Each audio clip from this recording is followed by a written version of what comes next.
سیوم سپتامبر پرزیدنت جمهوری تاجیکستان پیشوای ملت محترم امامعلی رحمان در شهر پکین همراه با رئیس جمهوری مردمی چین محترم سی جین پینگ و دیگر رهبران دولت‌ها در میدان تیانانمن در چهاربینی تنتنوی بخشیده به 80 سالگی پیروزی مردم چین بر میلیتاریسم ژاپن و انجام جنگ دوم جهانی ضد فاشیستی اشتراک نمودند.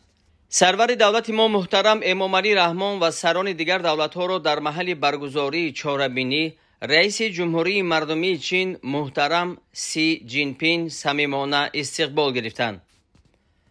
قبل از اشتراک در گذشت با شکوه نظامی مراسم عکسبرداری خاطروی سران دولت‌ها برگزار گردید. در جمع آمد تنتنوی سران کشورها و حکومت‌های 26 دولت شرکت ورزیدند. در تماشاگاه محلی برگزاری چهاربینی یک گروه قهرمانان و سابقه‌داران جنگ نیز در مقام افتخاری قرار داشتند.